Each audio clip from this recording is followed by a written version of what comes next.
Meanwhile, on the comic box, conventions. I went to one, so let's talk about it. Kick it, me. Bop bop ba bop doo dip dap bop bop dum ba da bow dap doo comics. Hey everyone, and welcome to issue 57 of The Comic Box, part of the Geek to Geek podcast network. I am Rob, your friendly neighborhood comic geek, and I apologize if it's a little echoey. I am back in my sort of little nerd cave recording this week because I'm doing another Facebook Live video. That's just me. So if you want to head over to our Facebook page, you can search for Geek to Geekcast. You will find this video and you can see what a hideous man I am and some of the toys that I have sitting behind me. This is kind of a spur-of-the-moment thing this week. It is hopefully going to be a bit shorter of an episode in order to compensate for the long episode last week. Liam is not with me. He is currently on the road. He is headed to Kansas City for Crypticon, which is odd because Liam's not actually a horror film fan, like much at all. But he's with his buddy Bobby, and I guess he must really like horror films, so road trip them. So I don't know if he'll get this while he's on the road, but safe travels. We will see you back soon. The topic I wanted to talk about this week is CONvergence, which is a convention that takes place usually over Independence Day weekend or very close to Independence Day weekend here in the Twin Cities, Minneapolis and St. Paul here in Minnesota. And normally I don't get the chance to go because I'm at my cabin every single year. And I talked a little bit about this last week.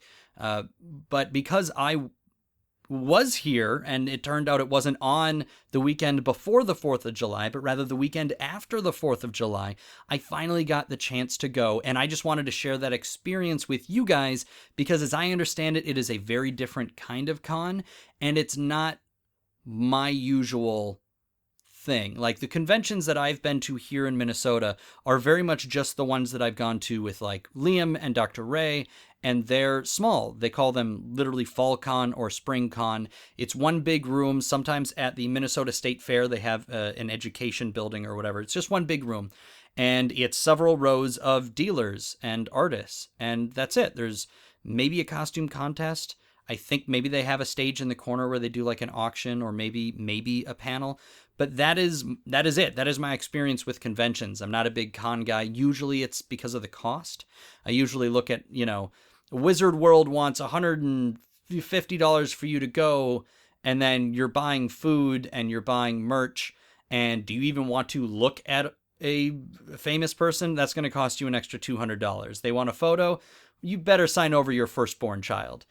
So that wasn't really something that sounded like a good idea to me. But CONvergence, I understand it's similar to what Dragon Con is down in Atlanta, which is, of course, a much bigger show. And so it's 4 days. Thursday, probably evening, I don't know. I went Thursday evening, and then Friday, Saturday, and then Sunday into the afternoon. And it takes place in 2 hotels. One hotel has their music room, which has a variety of different artists, a lot of like nerd-related bands. Like there was a 2-woman duo named Slitherpuff, and I went and saw a band there called Triforce, which was a tenor sax, a drummer, and a bass guitar player. And they just played music from video games and stuff like that. It was a good time. I caught the very tail end. And of course, he was dressed as like the sexy saxophone guy. What's the song where it's the ba ba ba ba ba ba ba ba ba ba ba ba ba. So he was dressed up like that guy, and then later on was around the con playing his saxophone. So in the second building was the music room, and then the dealer room down in the basement. And then they had a large open area where the only thing I saw taking place there that I was around for was a costume making contest where everybody had like a large sack, and when the timer hit, you got to open it and see what you actually had in there to work with, and then you had an hour to make yourself a costume. I didn't actually watch that because I wasn't going to sit for an hour and watch people stitch when there was other things that I could do. But that was it in the one. And then the other one had the whole hotel basically, but there was the main area would be the area next to the pool that they called their indoor court or garden or whatever.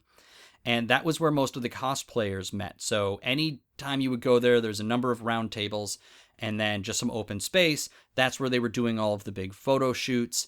And that was where they did some of their demonstrations. Like there was sword fighting demonstrations. I watched a bit of boffer combat, which is where people have weapons covered in foam and they beat up on one another. And so I watched some combat where people were trying it out. And then I also got to see an actual tournament there.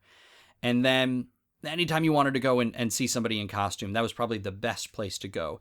And then around this area, they had what they called the cabana rooms, because they have either a deck or a sliding door that opens out into the pool area, in addition to their normal door that they have along the regular hallways.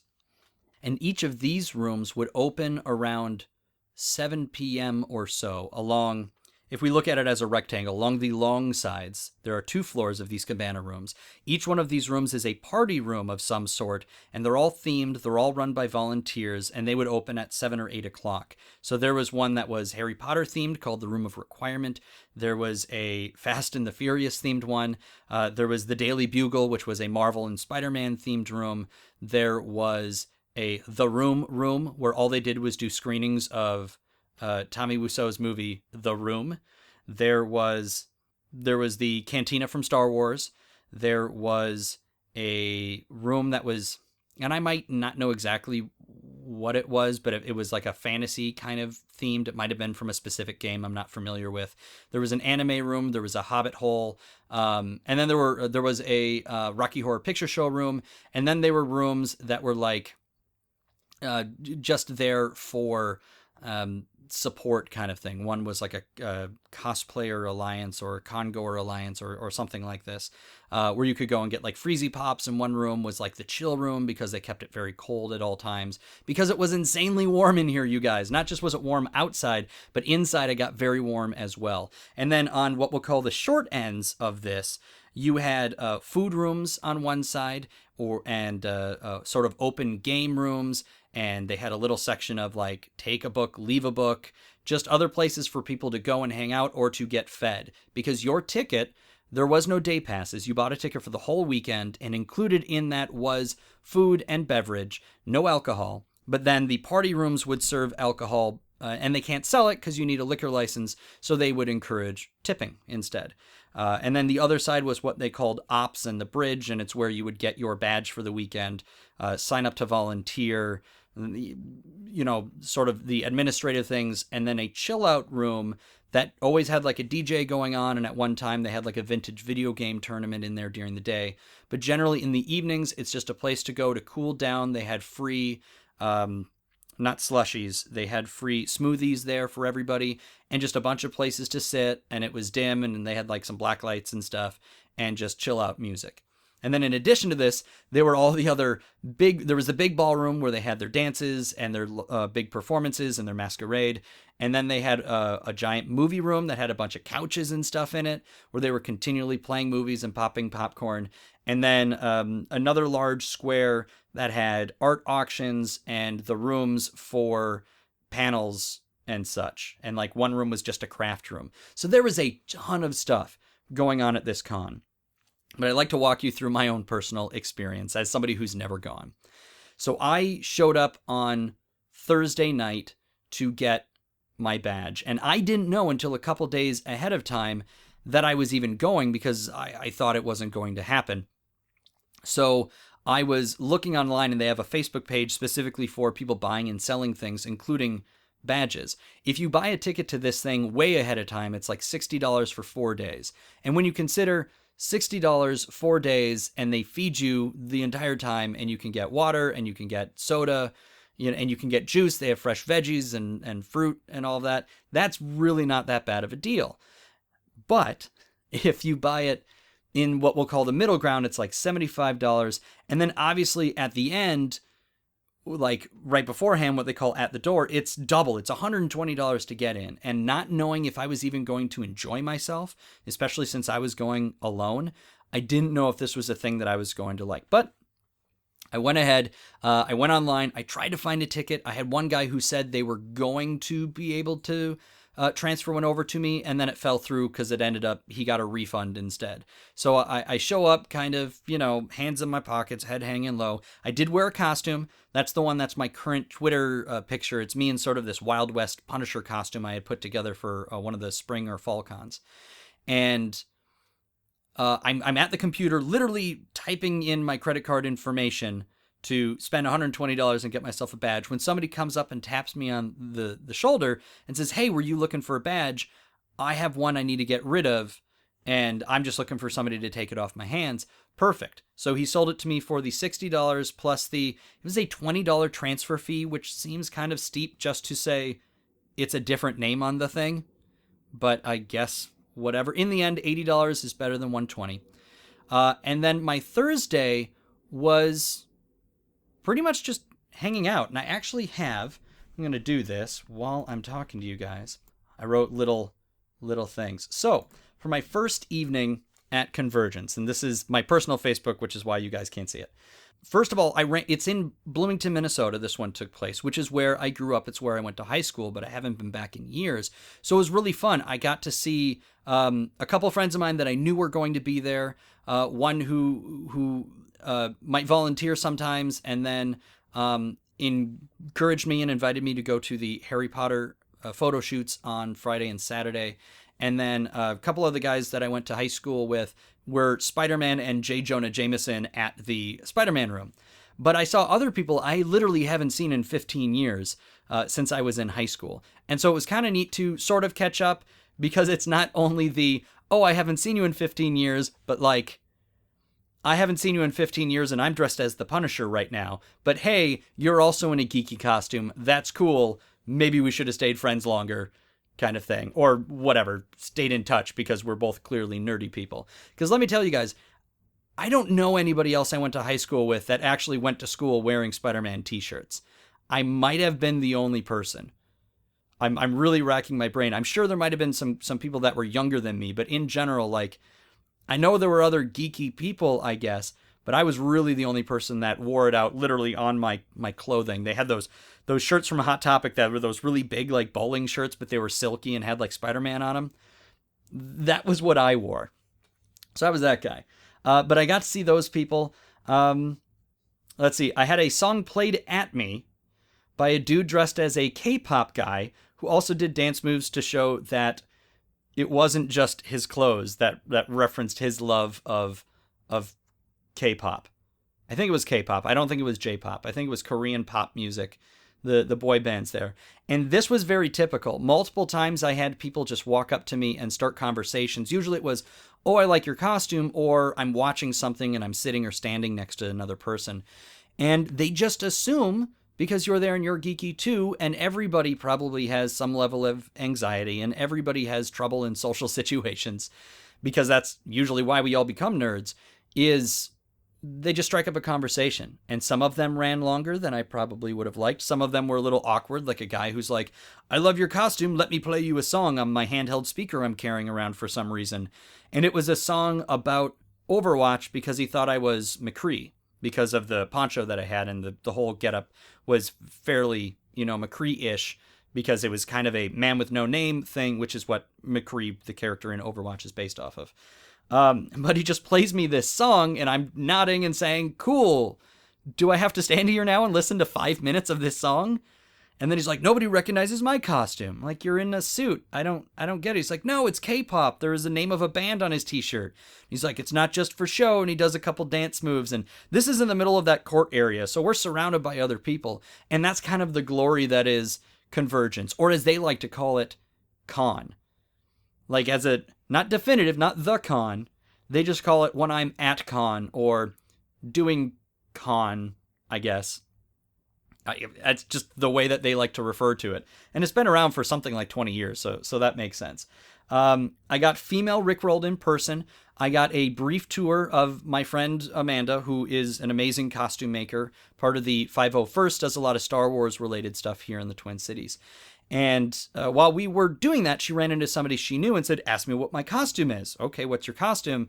And she holds up her phone and plays the Rickroll video, and you realize that what she is wearing is a female version of Rick Astley, the black like turtleneck and the raincoat that he's wearing. She's wearing like this short female version of this costume, and then she gives you a ribbon. And I suppose because this whole thing is random, I'm going to hold this up so the people on Facebook can see, is I have this what seems long, and this is very short for this convention apparently, of ribbons. And I don't know if other conventions do this or not, but I have my badge that has my name, and I used Nobi, which is my Twitter and my video game handle, for my name on my badge. And then I have all of these ribbons that one attaches to the other, and she gave me a I Was Sexy Rickrolled badge. And apparently that's a thing, is people can just buy these badges, and they buy them with their own money, and they're all customized. And then if you recognize their cosplay, or you say a certain thing to them, or you do a certain thing in a certain room, you get one of these ribbons. And some people just make it their goal to collect as many. And I saw people literally with like a cape made of ribbons, like 300 some ribbons are apparently floating around. And I don't know if they had gathered them for multiple years, but I certainly saw ones I know were just this year that were massive. People wore them as scarves, and like long Harry Potter scarves. And I think that's an amazing idea because, again, you have people that maybe aren't great in social situations. You don't know how to approach another person, but you can at least walk up and say you love their costume. But if you have these, it gives you an excuse to be social, and it gives you a mission, so you have a reason to go and talk to people. And I think that's awesome. So the ones I have on my thing here are from CONvergence Operations 2017. I've had The Talk, which is where they tied a zip strip around the triggers of my plastic guns and told me I wasn't allowed to point them at people, and I had to be respectful and responsible with them. I have one with a Spider-Man face on it that says Public Menace. That was from the Daily Bugle room, because apparently, they just handed it to me, but apparently you have to show up to the Marvel party room dressed as a Marvel character, and you will get a Public Menace ribbon. I have my Sexy Rickrolled. I have Clash of the Wonder Warriors, Wonder Woman versus Xena, which I guess was the theme, maybe, of the weekend. There was a party room that was open during like the day and evenings, and you went in and they gave you a scavenger hunt, and you had to do at least 4 out of the 9 things, and it was pictures you needed to get. So you needed a Princess Leia, you needed a Lucille, which is Negan's bat from The Walking Dead, etc., and you brought it back, and they allowed you to vote on who would win between Wonder Woman and Xena, and then they give you a ribbon. I got a Dangerous When Bored. That might literally just be because I looked bored because I was there alone and didn't know what to do for a while. I have Brave at Heart, which was a Gryffindor ribbon. I'm guessing that's from my Mad Eye Moody costume. It was assumed that he was a Gryffindor. You're a Wizard, with a picture of Hagrid. That was because I met Hagrid. I don't know if he was just giving them out or if it was because I was dressed as a Harry Potter costume. I got my Hogwarts letter, which has the Hogwarts crest and Hedwig. Wow. It has the Hogwarts crest and a picture of Hedwig on it. That was from people from the Harry Potter party room, the room of requirement. They handed me an invitation, which was a Hogwarts letter, which was very cool and even had the wax stamp on it and everything. And inside it, told me I was accepted at Hogwarts and, come to our party room. I have an Evil Good ribbon, which was for my first bout of volunteering, which I'll tell you about in a bit. I have Core X Con, Return of the Heroes, Revenge of the Villains, which is an advertisement for another convention in, I think, Fargo, because I met a woman outside as I was walking back to my car. I wandered past the smoking section, and she was hanging out, and we just struck up a conversation, and she told me that she organizes another convention, and we got to talking about it, because I didn't know anything about conventions, and I got a ribbon. I have I'm Mary Poppins, y'all, because there was a young man, I'm going to throw that out there, I believe, who was dressed as Yondu from Guardians of the Galaxy as Mary Poppins, and it was awesome. There's pictures of that all over the place online. Team Diablo, which has the Diablo logo. I think that was somebody who gave it to me just because they wanted to get rid of the ribbons. I didn't do anything related to Diablo. 27 CONvergence Volunteer for my second volunteer bout.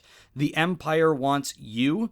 That was from, I have to assume, the Star Wars room, but I don't recall doing anything for it. Live Fearless, Die Laughing. I think that's Fearless Comedy was one of the rooms. And I went and took a picture at their green screen wall. And then, I had to tell a joke, which I will not repeat here. And then I have Drink Water, Restore Mana, TCGH2O, which was Twin Cities Geek, which I believe is a Facebook group. And then the H2O challenge was you had to drink water for like 30 seconds straight. It was basically hey, everybody, you're drinking alcohol. Everybody's sweaty. It's very warm in here. Stay hydrated. And their whole thing was they just went around the con getting people to drink large glasses of water. So those are my ribbons. I guess that is 1, 2, 3, 4, 5, 6, 7, 8, 9, 10, 11, 12, 13, 14, 15, 16 ribbons in all that I got over the course of the weekend. And again, absolutely love that idea. So I got Rickrolled in person. Let's continue on with my weekend journey, shall we? I had a drink with Greedo with no shots fired in the cantina. They had a setup where you could sit across from Greedo and enjoy a snow cone, which I'm guessing was Hoth themed. I matched the sigils in time to win a Supernatural temporary tattoo. There was a Supernatural room. Unfortunately, they were out of ribbons, but they had a trivia thing where you had to match different sigils to different things, and luckily I managed to complete it. Had an every flavor bean in the room of requirement, was welcome to the world of tomorrow in a Futurama-themed room where the costumes were phenomenal. They had Mom, there was Bender, there was a ton of fries wandering around the con. Zap Brannigan was pouring drinks. It was pretty good. I learned about the super serial threat of Man Bear Pig. I met a guy who was, I don't know why he didn't have ribbons. He was dressed as Al Gore, as Man Bear Pig from South Park, and he stayed in character the entire time. He had a clipboard he had people filling out about their knowledge of Man Bear Pig. He said all of the lines dead on. It was absolutely fantastic. Got mistaken for a video game character a lot because everyone thought I was McCree. I got my free smoothie from the break room I told you guys about, and then saw lots and lots of incredible costumes. Now, the second day was Friday. I had to work, so I went in about halfway through the day, and I did the Harry Potter photo shoot, which was great. There was some amazing cosplay there, and then I didn't really know what to do with myself. So I wandered over to the dealer's room. I poked my head into a panel, and I realized that even though I talk about wanting to do panels all the time, I don't know if I like sitting in them, because to me, they feel like a podcast that you can't move while you're listening to. And I hope that doesn't sound rude. And I love podcasts. I listen to them all the time, but I'm always doing something else. I'm driving or I'm cleaning or whatever. So to kind of be forced to sit and listen was tough. I sat in on a Firefly, 15 years of Firefly, and I listened to everybody introduce themselves. And by that point, it was kind of like, this is just a podcast I have to sit and listen to. So I left. And in the end, I decided to volunteer. It was coming up on around dinner time, 6 o'clock-ish. And I was like, this is very cool. I feel like I would enjoy it more if I got involved because I was there alone. I was stopped a lot for pictures. I talked to people about their costumes. But beyond that, you're just sort of loose, and wandering and lonely. So I served soup and refilled vegetables for a couple of hours. And I took off most of my costume, but I still had my Mad Eye Moody vest on and my Mad Eye Moody eye. I took off the wig because I was serving food. And so I think it was fun for people to get served soup by Mad Eye Moody. And then that was also the day that I listened to that nerd band I told you guys about, Triforce. I caught the end of a circus show. So it was people doing tumbling acts. There was one woman who was spinning around in a ring that was suspended. Lots of belly dancing, that sort of thing. I tried Harry Potter trivia in the room of requirement, and I got humbled. And I lost some nerd cred because I needed to tell them how old Nicholas Flamel was when he died. And see, even now, off the top of my head, I'm not going to remember because I want to say it was 960 or something, or 965, but I got it wrong, one way or the other. I was not the Harry Potter fan I normally think that I am. I took a picture where I had a wizard's duel, so I carried around 2 wands with me in my costume. And I am just sweating buckets the entire time, by the way, because I went sleeveless underneath my costume. I didn't wear the thermal that Mad Eye Moody normally wears. I had a sleeveless t-shirt, and then I had the leather vest, and then the overcoat, and then the wig. And between all that, I was just roasting. But I carried with me 2 light-up wands, so anyone who took a picture with me, if they wanted to, could pretend we were having a wizard duel. And I had a wizard duel with a guy in one of those giant inflatable T-Rex costumes, and it was a blast. And my wand broke, but I managed to put it back together, so it worked out. Conversations with strangers, including a very hyper child that was also volunteering. Somebody was helping serve soup or clean up, and their kid, who I don't do well with kid ages, I would have to guess 8 maybe, who apparently loves volunteering and has volunteered in years past and will like do that all day because they just love being involved in helping out, which is incredible, but super hyper and just kept telling me about absolutely everything. And I don't mind kids. Kids tend to get along with me really well. I don't know if it's always a two-way street, but so I was subjected to a child's exuberance for a good chunk of the day. And that was it. I went home exhausted. I didn't stick around really long for the different party rooms. I kind of got out of there, and it was exhausting. That's day 2. Day 3, and I know you're starting to get bored, but don't worry. Day 3 was incredibly short, and I didn't go on Sunday. Day 3, I went for the Harry Potter shoot, and then I was like, all right, it's like 3 o'clock. Let's volunteer now, so that when the rooms start opening at 7 or 8, I can get into the rooms that I want to see and maybe take pictures of, because this was the day I wanted to take pictures here on Saturday. And I can get into the rooms before there's a huge crowd. You know, I wanted to get more photos of the Harry Potter room and stuff like that. And so I went to the volunteer desk and said, hey, where do you guys need me? And they're like, we need somebody to help check bags down at the art auction because you're not supposed to bring massive props in because there's sort of small aisles and they don't want you hurting any of the artwork. And then bags just so you don't take any of the little tiny trinkets. I ended up working that thing. I wanted to go for like an hour, maybe 2. And then I was going to maybe go to the movie room or try a panel again or just hang out and take photos with people. Because I hear like Friday night and Saturday is when people really break out the good stuff. I was volunteering for like 5.5 hours. I was exhausted. My feet were killing me. I was super dehydrated. I was drinking water when I could, but we were so busy. And I was so stupid and having fun with it. But even when I took off my wig or my coat in order to cool down for, a period of a half hour at a time or 20 minutes at a time, I kept the eye on. And trying to check bags that have just little tags with numbers on them while you are half blind, and now my eye is open behind the moody eye, so it's just ruining my depth perception. I am missing bags. One lady, only one, got upset at me, and then she actually came back again, and the second time she was laughing because I got her bag right away. But I'm constantly needing people, like, they'll ask me and I'll turn and they'll point, thinking that I can see, but I am blind from one eye. So they are pointing at things like that one. I'm like, I have to turn my whole body like 720. That's more than 360 degrees because I'm stupid. I spun around a lot. We'll say that. In order to see what they're pointing at. I didn't want to say 180. What am I? 220? Is that it? 3/4 of the way back around. But like, that was it. Like, that was pretty much my day. I did the party rooms. I saw great costumes, but I was just so wiped that that was my night. I was going to stick around and maybe actually have a drink or two. And then, hang out long enough to sober up and leave. I just said, nope, no thanks. I'm not a big drinker anyway, but it's fun to get involved sometimes. And that was pretty much it. That was pretty much my experience there. So it was a lot of volunteering. I mean, I had a blast doing the bag check. I saw a ton of amazing costumes as people were wandering by. I got some people to stop and take photos. And then I got my photo taken a lot, and it was great. Some of my favorites include a Ruth Bader Ginsburg. Out of the blue, somebody was there with a Ruth Bader Ginsburg costume, and it was awesome, and they looked great. And then there was somebody there as Tucker from Tucker and Dale versus Evil. And he showed me a picture that his buddy was actually there as Dale as well, but he had the painted finger from the end of the movie where he gets somebody else's finger sewn onto his hand, and he was bloody and exhausted, and he was carrying around his beer. It was great, and the guy looked just like Alan Tudyk.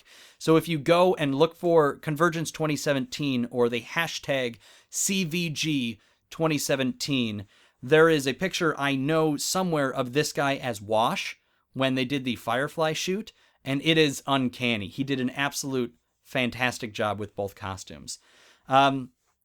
So that was my schedule. I know that was a lot of listening to it, but what can we learn from this? First, This con seems to be very different because it's more of a hangout. It is not a big open room full of vendors. The vendor room existed, but there wasn't a single person in there selling comic books. Again, this wasn't a comic book convention. It was a sci-fi fantasy convention, but it was mostly people doing artwork or lots of like leather goods, Renfest kind of stuff. And I thought that was fine because I'm very hesitant to spend money, especially at a convention, because I don't know if I'm spending 3 times what I could spend somewhere else on a thing because I'm buying it in person as a knee-jerk, impulse buy. And I hate impulse buying. I love buying directly from the artist. I think that's fantastic. And I understand the amount of hours that they put into creating a thing, so that's why it's often more expensive than something that's mass-produced.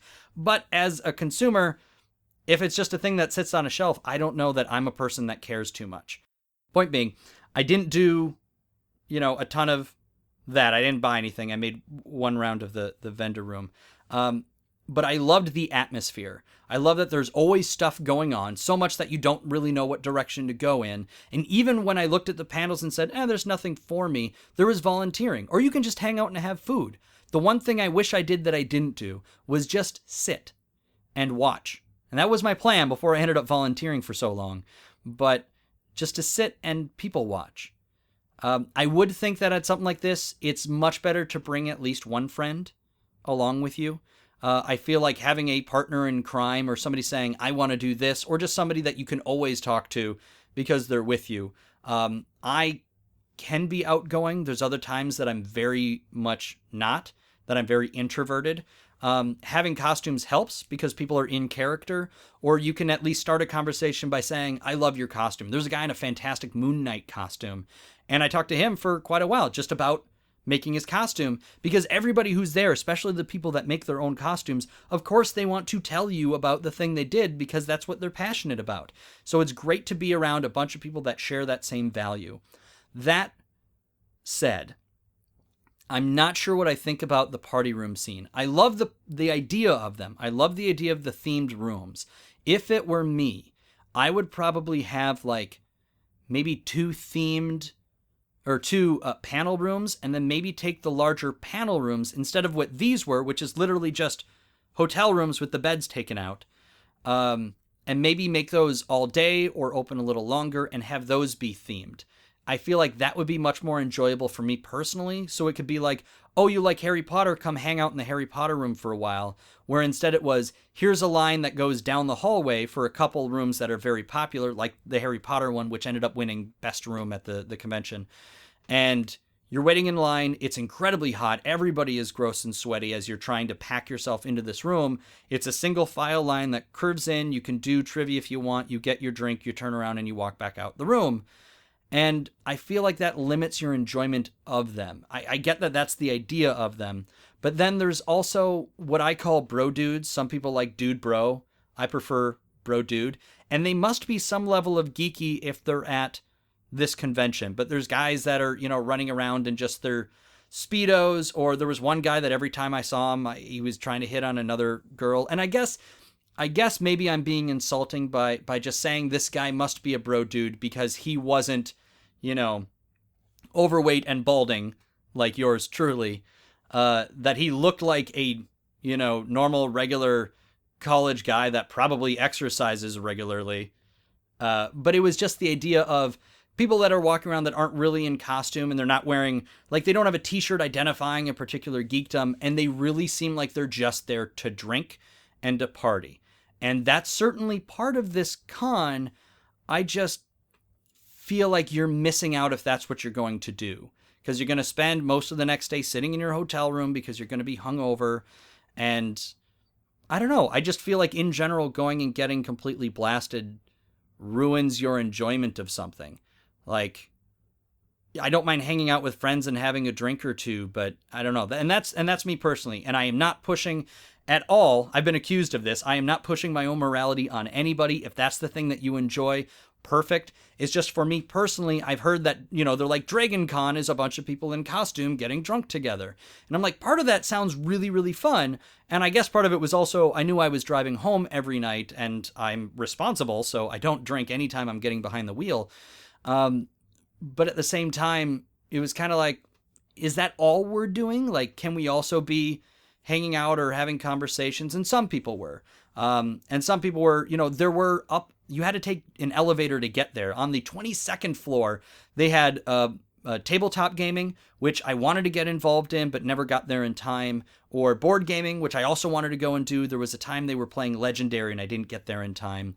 And then, they had this. All right, so here's the last thing I'm going to talk about, the con. My thoughts, it was fun. I'd rather go with a person or a small group the next time that I go. I definitely feel like I need to up my cosplay game and have at least a second or third costume, something that's really, like, my Mad Eye Moody went over really, really well, but I feel like I'd want something else. But the other thing, and I want Void in particular to listen to me when I speak right now. Void, perk up your ears. I know you listen to this at 2 times speed. Slow it down. Slow it down to half speed so I sound drunk and you can really hear me. Apparently this is on Steam, a game called Artemis. I believe it's called Artemis. And it is a multiplayer starship bridge simulator where each person's computer is a different task. So think, what's the game? Think Faster, Everybody Explodes, or something like that. Where one person gets to look at a bomb and the other person has to look at the manual. Same thing, except you have a captain who can only see one monitor that can be moved between different monitors that the other players have, but he can't touch anything. There is comms, which has a comms screen, science, the helm, who's the driver, weapons, and what I did was engineering. And it's like a 45-minute game, or however long you program it for, and everybody has their own screen, and you're all listening to the captain, except what this place did, and I think I put some pictures up on the Comic Box Cast Twitter of this, is they built consoles and programmed in a little mouse like tracking pad and then buttons that would control all of the different functions. So, and they work off donations, so they keep building and they have better chairs and better screens. And I think it wasn't plugged in because it wasn't working, but the captain had one little control panel that allowed him to switch between what he was seeing on the giant screen in front of all of us. But I think it was another player that swapped it for him. And so everybody has a very specific job. It took like 20 minutes just to learn what we were doing. The team that I sat in with had 2 people that had played previously, weapons and the captain, which helped a lot. But apparently you can just do this with laptops. So Void, we live in the same state. I want to get together and do this at some point because it was really fun and, more importantly, very, very interesting. Because again, all I see is a screen of the ship, and it tells me how much power we have to our front and rear shields, how much energy the thing has, what we have in our weapons cache, so I have to communicate with weapons to tell them what they have left. And then I have a bar that controls the coolant and like the energy level to different parts of the ship. Downside was I didn't actually have to touch a thing because apparently we did fairly well. Like, we were zipping between different space stations and fighting things, and the space stations kept blowing up, but we were apparently never in enough danger where I needed to actually adjust anything in the ship. So my role was pretty much to sit there and tell them what our shields were at every once in a while, which the captain could see if they just switched on my screen on his end. But I love the idea of this. So if this is like affordable or cheap, this would be a blast if you're a bunch of nerds that love gaming and love Star Trek, or any Star Wars, literally any of the space science fiction thing. I feel like this would be more fun than, what was it, like Skybound or whatever, where you're flying around the universe? Because it's kind of the same thing. It doesn't have the cool visuals. I hope someday they put the two together, but that was a blast. This bridge simulator, I was curious. I went up there. They said, we're full until 11 o'clock tonight, but you can sign up, stand by, and fill in if there's somebody that doesn't have a team member. And I got lucky. So that is it. That is sort of my awkward me just rambling through what I did at CONvergence. But I wanted to talk about it because I love that there are different types of cons out there. Because there's the ones where you just go and spend money, and I've always kind of been hesitant until I was able to actually start putting even mildly cool costumes together because I don't have money to spend on a whole bunch of stuff. I love that there's creator-owned stuff out there, but I'm sorry I don't have $10 to spend on your single issue of a comic book. I'll buy a trade or something if it's cheap, but I'm just so frugal. But this was much different. They had the scheduled photo shoots for the different groups. They had, people just wandering around that you could hang out and talk to. It was an absolute blast. So hopefully next year, I don't think this falls on the weekend before Independence Day. I think it's afterwards. So I'm going to go. If anybody is up in Minnesota or wants to come up, I think they do like a lottery for hotel rooms, but they're pretty cheap. I would love to see you guys here. I would love to come up with a cool group. And hey, maybe the Geek to Geek podcast network will get big enough and we can all get together and do a panel or something. Speaking of this. I'm Void. And I'm Beej. And together, we're the Geek to Geek podcast. Well, we make it. It is kind of us, but I guess it's separate. Every week, we pick a topic from geek or digital culture and chat about it for a while. And you're invited. We talk about books and movies, games, comics, the internet. Or really whatever we feel like. Yeah, that too. So look for the Geek to Geek podcast on iTunes. Or wherever your podcasts are sold, or downloaded, or whatever. And I am back. That is, of course, the commercial for the Geek to Geek podcast network. We don't pay to advertise. You guys are the only way the word spreads. So please head over to iTunes, Google, Stitcher, wherever you listen to us. Send us a review and a star rating, and support all of our other shows because they're awesome. The Geek to Geek podcast and Geektitude being the other two main ones. The other ones are on pseudo hiatus right now. There are talks of more to come. But I'm going to hush up about that until we have any specifics for you. So before we leave, I got a wonderful comment, and I love this. That was actually on Libsyn, the site where I host, which was weird because it didn't come from like an iTunes review or just an email sent to me. It was to Libsyn. But thank you so much for the person that sent it. I didn't get permission to say their name or give their email or anything, so I won't. But it was asking about comic books and how this show has really shifted into talking more about the movies than about physical comics. And I wrote this incredibly lengthy reply because I'm me, clearly. We're like 40 minutes in and I'm just still rambling on my own with no plan of what I'm saying. But I wrote a lengthy reply of some of the reasons. One is just we're in that time where all these new TV shows and movies are coming out.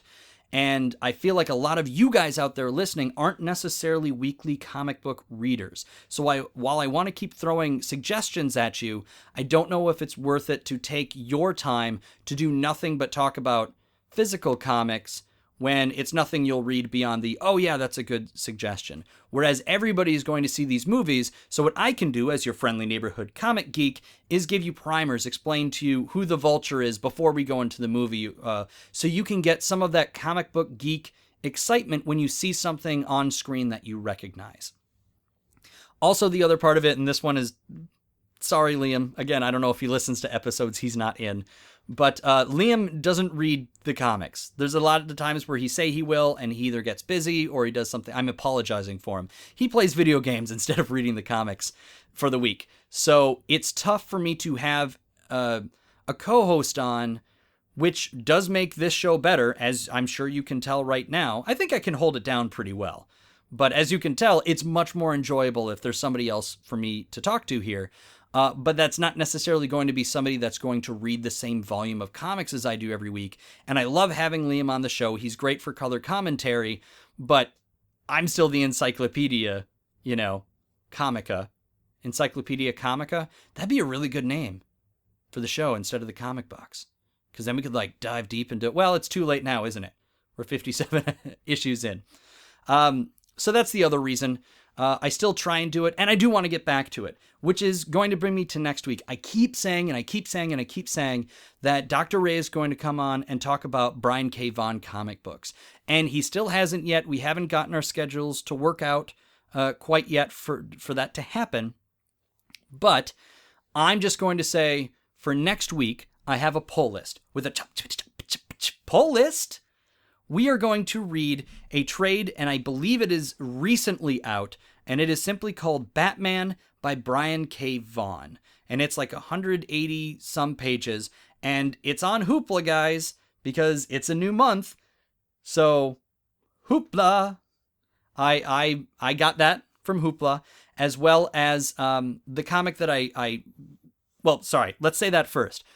Batman by Brian K. Vaughan is what we're going to read, and next week, Dr. Ray or no, we're going to talk about the comics of Brian K. Vaughan, because some of them are coming to TV or film, so there is some of that in there, but he's a fantastic writer, and we're going to talk about this. So we'll see what happens. I haven't said a word to him, but Beej, if you're listening, maybe I'll get Beej on, because I know he's reading Saga, and we can talk the works of Brian K. Vaughan. So we'll read the Batman one because I feel like that's pretty accessible.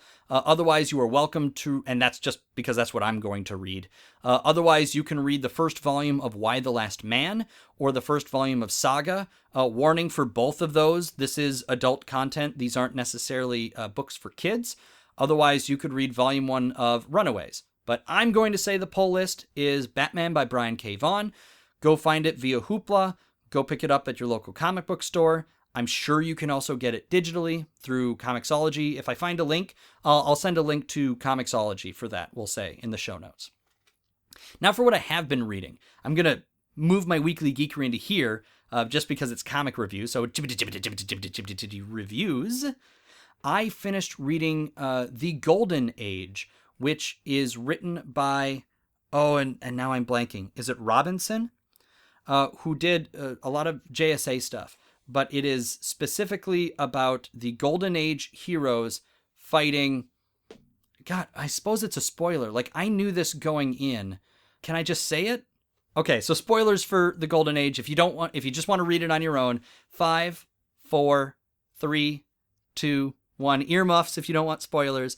They end up fighting Hitler, whose brain has been put into the body of basically Superman. Not Superman, but like a superhuman.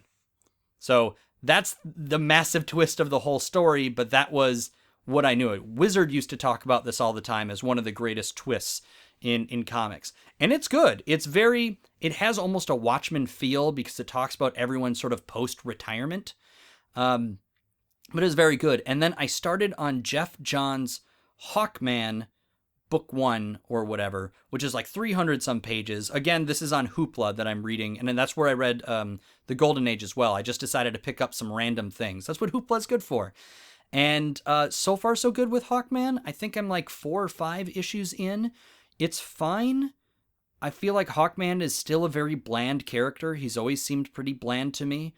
It seems like the story is kind of everybody around Hawkman. And like Hawkgirl, and this version doesn't have the memories of her past lives yet, because the whole point of Hawkman is he's continually reincarnated since ancient Egypt. And it's like, I feel like Hawkman himself doesn't have a whole lot of character outside of he keeps trying to convince this woman that they're in love because they're always in love. And that's it. So it's okay. I'm going to finish it because I finish everything. That's pretty much it. That's all I've done this week. The wife and I are still trying to find other shows, and we keep defaulting to Parks and Rec because it's good. So that is it, I guess.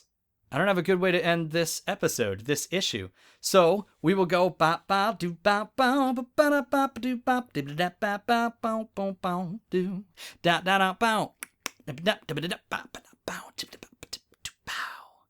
And we'll say that's it. That's it for this week. I hope you guys didn't mind me rambling about the con. I hope you guys go out and read some Brian K. Vaughan for next week. Specifically, like I said, Batman by Brian K. Vaughan.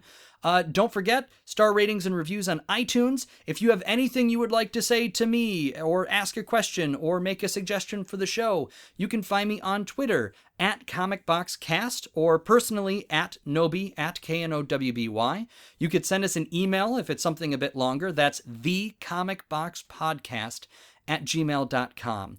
And finally, we have longer, more in-depth conversations about everything. We have the Spider-Man review episode up, and people are posting there. We're getting some very intelligent comments from our listeners and our Geek to Geek community on our subreddit, reddit.com/r/geek-to-geekcast.